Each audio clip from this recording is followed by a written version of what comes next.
Hi, I'm Mary Brooks with RE/MAX Properties of the Summit. Welcome to Breckenridge, Colorado. Let's go learn about house staging.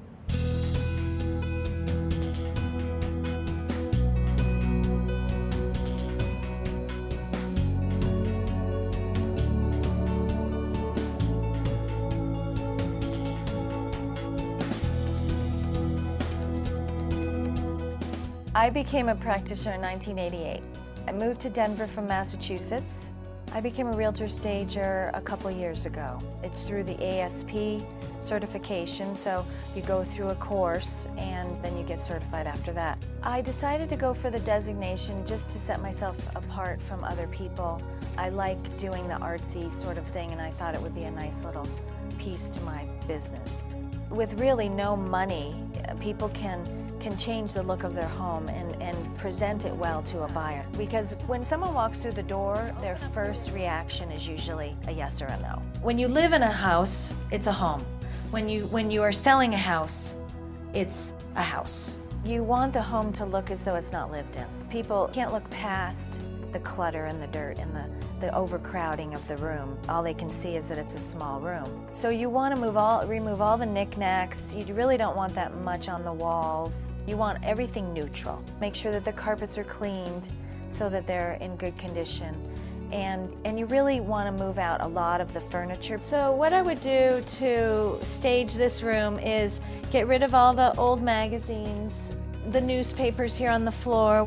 We might not need all these lamps because some of them look dated.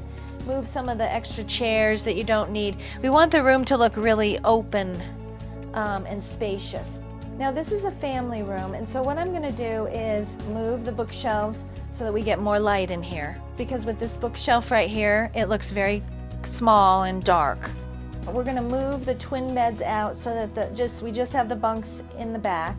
And then I'm going to have it set up more as like a little game room, because we do have some things here that I can use. I can use the table, we've got some chairs, and we want it to be inviting when you walk in the door.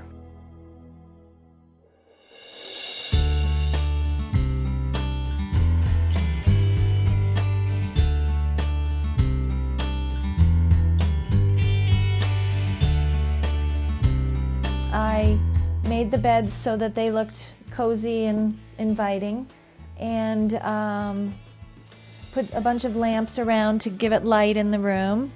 And I also angled the sofa so when you walk in, that's the first thing you see, and it appears to be a very open space. I'm always looking for her advice with respect to layout of a home, what buyers are looking for in this market, and how to set the home up to reach that, to reach that potential buyer. It's definitely more optimal to get people to do it right when you list the property, because that is the strongest position that you're going to be in, because there's people waiting for things to come on the market, and you're going to get the most showings in the first 2 weeks. I think that staging has become much more important over the years, mainly because properties aren't selling in a day or two like they were. They're on the market, an average of 250 days here. And so you really have to have your property looking the best it can look to get it sold. I have a home in Breckenridge that they moved out all of their personal things and they bought new furniture, and it sold in 60 days. I would recommend, if you're interested in staging, go onto the website stagedhomes.com, and that's where the ASP certification is. And you can look online. They give you information, lots of resources there, and you can see where the next classes are. I do believe I attract business because I'm a realtor stager, mainly because they see that as a big selling point. I think that a lot of the TV shows that have come out recently have sort of pushed the staging into a different realm where people are a little more aware of that.